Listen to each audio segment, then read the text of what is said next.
Nabigu sallallahu calayhi wasallam wuxuu ku dhashay magaalada Maka. Markuu Nabigu dhashay sallallahu calayhi wasallam wuxuu ahaa agoon. Aabihii wuxuu dhintay isagoo uurka hooyadii ku jiray 2 bilood. Xaliimatu Sacdiya waxay ahayd tii Nabiga sallallahu calayhi wasallam soo korisay ee naaskana soo nuujisay. Markaa waxay nooga sheekaynaysaa Xaliimatu Sacdiya. Waxay tiri waxaanu naalay baadiyaha la yiraahdo Bani Sacad. Waxay tiri sanad walba waxa loo soo safri jiray magaalada Maka si caruurta Maka ku dhalata loo soo kaxeeyo oo lagu koriyo miyiga. Markaa lacag ayaana lagu siin jiray. Xaliima waxay tiri sanadka uu Nabigu dhashay sallallahu calayhi wasallam abaar xooggan ayaa jirtay. Waxay tiri safar fara badan baan isku soo raacnay si aan u soo qaadano caruurta Maka ku dhalatay oo lacagna naloogu siiyo. Safarkii waa uu soo dhaqaaqay. Waxa ugu dambeeya aniga iyo odaygaygu waxaan wadanaa hal iyo dameer dhitinaysa oon meel gaadhaynin. Safaradii kale way naga dheereeyeen oo magaaladii Maka way naga soo horgaadheen. Sababtu waxay ahayd waxa loo tartamayay caruurta dadkoodu lacagta leeyihiin si uu lacag fara badan u siiyo. Waxay tiri markii aanu Maka soo gaadhnay waxa naloo sheegay caruurtii dadkoodu lacagta lahaa in la wada ka haystay. Kaliya waxa laga tagay Nabiga calayhi salaatu wasalaam sababtoo ah wuxuu ahaa agoon. Laakiin dadku may ogeyn inuu yahay rasuulkii Ilaahay. Sidoo kale inuu yahay kii adduunka ugu khayrka badnaa. Waxay tiri Nabiga hooyadii oo Aamina bintu Wahab ayaan u imi. Waxay igu tiri inankaygu waa agoon. Waan iska dhaafay bay tiri. Magaaladan soo baadhayna caruur kale helo. Waan soo waayay. Kadib ayaa waxay la noqotay inanka yar agoonka inaan iska kaxaysto oo naaskana soo jiqsiyo. Waxay tiri markii aan Nabi Maxamed sallallahu calayhi wasallam aan gacanta ku qabtay aan sida u qaaday. Waxay tiri naasaha ayaan jiqsiyay. Waxay tiri wuu dhargay. Ilmo yar waan sitaabay tiri anigu aan dhalay. Ilmaha yari wax aanayga mu heli jirin. Waxay tiri ilmihii yaraa aan dhalayna waan soo wareejiyay oo naaskan jiqsiyay isaguna wuu dhargo u gamay. Waa barakadii Nabi Maxamed sallallahu calayhi wasallam. Waxay tiri odaygaygu wuxuu u kacay xagga iyo hasha intuu weel qaatay.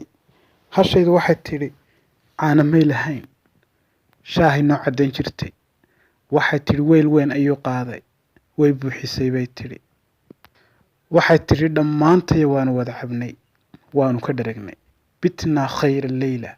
Habeenkii ugu quruxda badnaa ayaanu Maka u hoyanay. Waanu yaabnay. Odaygiiba wuxuu igu yiri yaa Xaliima. Xaliima bay igu yiri wallaahi waxaad inoo soo qaaday naftani waa naf barakaysan. Ilmaha yaraad inoo sidaa. Waad arkaa barakada durtaba waad aragtaa. Habeenkii bartii baanu seexanay. Salaada subax baa la kala hayaa. Waxay tiri safarkii wuu naga hor kala hayo wuu naga hortagay. Annagu waanu yara bariisanay maadaama dameertaan wadanaana ay dhitinayso. Hasha aanu la soconaa oo odaygiigu fuushan yahay ay tahay hal aad iyo aad u liidata. Waxay tiri goor dambaanu baxnay. In yar markaanu dhaqaaqnayba waxaanu gaadhnay bay tiri safarkii saaka naga yimi. Dadkii safarka hawayna la yaabeen.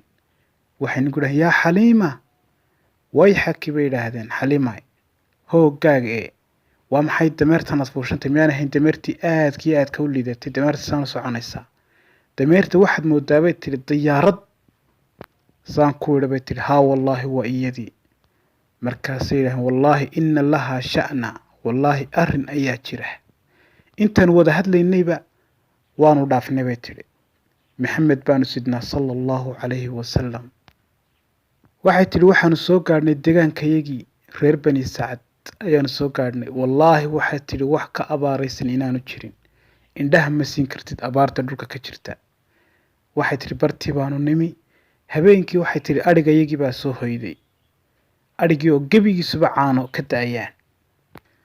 Waanu yaabnay bay tiri. Ariga wax caana kamaanu heli jirin. Wuu dhindhiman jiray abaar daraadeed in caana laga helay iska daa. Reerihii kale xoolahoodu waxay soo hoydaan iyagoo sidoodiya.